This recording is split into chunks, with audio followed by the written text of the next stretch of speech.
여러분, 혹시 말의 제국이라는 말을 들어보셨나요? 오늘 저희는 고대 군마 지역과 그곳에 살았던 도레인들의 아주 특별한 비밀에 대해 이야기해 보려고 합니다. 군마는 단순한 지명이 아니에요. 무려 1500년 전 한반도에서 건너온 최첨단 기술과 강력한 기마 군단이 함께 만들어낸 국가적인 큰 사업의 흔적이 바로 이곳에 남아 있습니다. 이곳은 원래 713년 이름을 바꾸기 전에는 수레를 뜻하는 쿠르마라고 불렸어요. 고대 카미츠케노 지역의 중요한 마을 이름이었죠. 당시 이곳은 교통과 물류의 중심지였음을 짐작할 수 있습니다. 그런데 713년에 야마토 조정이 좋은 글자와 좋은 명령이라는 뜻의 정책으로 지명을 바꾸게 됩니다. 단순히 발음만 유지한 게 아니었어요. 조정은 이 지역의 가장 중요한 경제 활동이 바로 말을 생산하는 것이라는 사실을 공식적으로 인정했습니다. 그래서 말물이라는 뜻의 군마가 된 거죠. 당시 동쪽 지역에서 가장 말을 많이 생산하던 곳이라는 산업적인 특징을 아주 잘 나타내는 이름이라고 할 수 있습니다. 고대 사회에서 말은 마치 지금의 반도체나 탱크처럼 아주 귀하고 중요한 존재였어요. 싸움에서는 탱크처럼 강한 전투력을 가지고 있었고, 힘을 쓰는 일에서는 트랙터처럼 큰 동력이 되어 주었죠. 또 물건을 나르거나 빠르게 이동하는 데는 트럭이나 물류 시스템처럼 중요한 역할을 했습니다. 사실 말은 일본 땅에 원래 살던 동물이 아니었어요. 5세기쯤에 한반도에서 말 키우는 기술, 말 안장이나 제갈 같은 마구를 만드는 기술, 그리고 말을 타는 방법까지 모든 게 한꺼번에 전해진 외국에서 온 문명이었습니다. 당시 말은 승용차, 트럭, 트랙터를 합친 것과 같은 엄청난 가치를 지닌 전략 물자였죠. 야마토 정부는 기마 부대를 키우고 물건을 효율적으로 나르는 혁신이 국가의 생존에 아주 중요한 과제였어요. 그러려면 말을 대량으로 생산할 수 있는 기지, 즉 고대의 기름밭 같은 곳이 필요했습니다. 군마 지역은 마치 하늘이 내려준 목장과 같았습니다.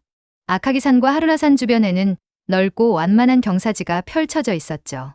화산재가 쌓인 흙은 물이 아주 잘 빠져서 말발굽병을 예방하는 데 좋았고, 산에서 흘러내려오는 풍부한 물은 많은 말을 키우기에 최적의 조건을 제공했습니다. 한반도에서 건너온 기술자들은 이런 지리적인 장점을 정확히 알아봤어요. 군마는 자연이 직접 설계한 말을 키우기에 가장 좋은 중심지였습니다. 이곳은 마치 일본판 폼페이와 같아요.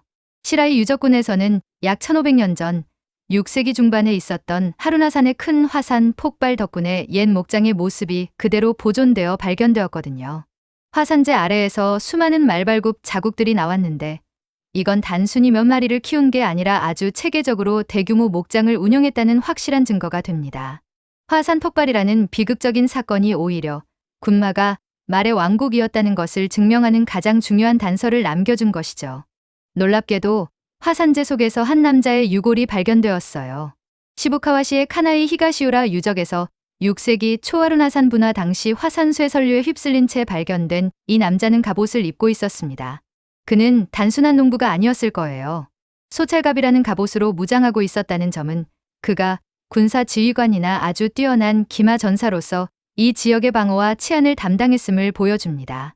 이 남자의 뼈에 새겨진 이력서를 과학적으로 분석했습니다. 치아에 쌓인 스트론튬이라는 성분을 분석해보니 이 남자는 군마 지역의 토박이가 아니었어요. 유년 뒤는 한반도나 서일본의 도레인들이 살던 곳에서 보냈고 성인이 되어 군마로 파견된 엘리트였죠. 그의 뼈에서는 오랫동안 말을 탔던 사람에게만 나타나는 근육 발달 흔적도 남아 있었습니다. 그는 기술과 군사력을 모두 갖추고 바다를 건너온, 말하자면 살아있는 첨단 기술자였던 거죠. 와타누키 카노야마 고분에서는 마치 대륙의 보물창고를 연 듯한 유물들이 쏟아져 나왔습니다. 이곳에서는 한반도 남부 스타일의 금동으로 만든 말 장신구와 꾸밈새가 아주 많이 발견되었어요. 특히 신라왕릉에서 주로 보이던 출자식 금동관과 가야, 고분에서 발견되던 심여평 행엽이라는 말 꾸밈새는 당시의 기술적인 연결을 명확히 보여줍니다.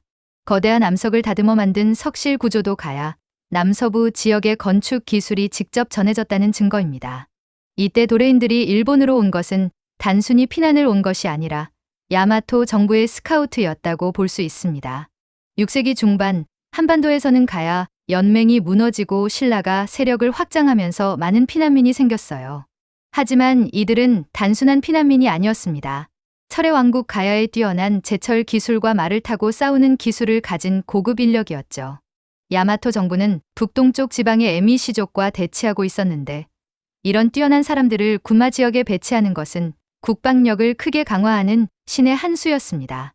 711년에 세워진 다고비라는 비석에는 아주 흥미로운 기록이 남아 있습니다. 다고군이라는 지역의 장관으로 히츠지라는 인물이 등장하는데 이 이름은 당시 일본에는 없었던 동물인 양을 뜻합니다.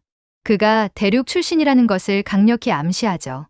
또한 다고라는 지명에서 호는 오랑캐, 즉 이민족을 뜻하는 글자였어요. 그래서 다고는 도레인이 많이 사는 고을이라는 의미였죠. 조정은 이 도레인 특별 구역을 관리하기 위해 그들과 같은 동족인 히츠지를 우두머리로 임명했던 것입니다. 히츠지 다유는 역사적 인물을 넘어 거의 신처럼 여겨지며 군마 곳곳에 전설을 남겼습니다. 나중에 그가 일본의 주류 가문과 연결되었다는 기록은 도레인 엘리트들이 일본 사회의 중요한 부분이 되었음을 보여줍니다. 그는 단순한 행정가가 아니었습니다. 양잠, 채광, 금속을 다루는 기술 등 선진 기술을 이 지역에 전파한 문명의 개척자로 기억되고 있습니다. 히츠지 다유는 양을 키우고 광물을 캐고 말을 다루는 기술의 상징적인 인물이었던 것이죠.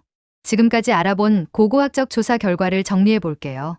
지리적으로 보면 화산 산기슭에 물 빠짐이 좋은 땅과 풍부한 물은 말을 키우기에 최적의 환경이었습니다. 증거로는 시라이 유적에서 발견된 수많은 말발굽, 자국과 카나이 유적에서 발견된 갑옷 입은 사람의 유골이 있죠. 과학적인 분석으로는 스트론튬 동위원소 분석을 통해 이 유골의 주인공이 한반도나 서일본 출신의 도레인 1세대임을 확인했습니다. 유물로는 신라와 가야, 양식의 금동마구와 금관이 발견되어 한반도와의 깊은 연결고리를 보여줍니다. 마지막으로 역사적인 기록인 다고비에서는 히츠지라는 이름과 다고라는 지명을 통해 도레인들이 이곳에 살았다는 사실을 확인할 수 있었습니다. 결론적으로 군마는 고대 일본의 실리콘밸리와 같았습니다. 토착 세력과 한반도에서 온 기술 집단이 힘을 합쳐 새로운 문화를 만들어낸 혁신의 중심지였죠. 그들이 생산한 말과 철은 야마토 정부가 고대 국가의 기틀을 다지고 영토를 넓히는데 핵심적인 힘이 되었습니다. 도레인들은 단순히 이방인으로 머물지 않았어요. 그들은 동쪽 사회를 지탱하는 중요한 엘리트였고 오늘날 군마의 정체성을 만들어낸 주역이라고 할 수 있습니다. 오늘날 군마의 산자락에 부는 바람 속에는 1500년 전 바다를 건너와 이 땅을 달렸던 그들의 숨결이 여전히 살아 숨쉬고 있습니다. 말의 제국 군마는 동아시아가 함께 만들어낸 위대한 역사인 것이죠.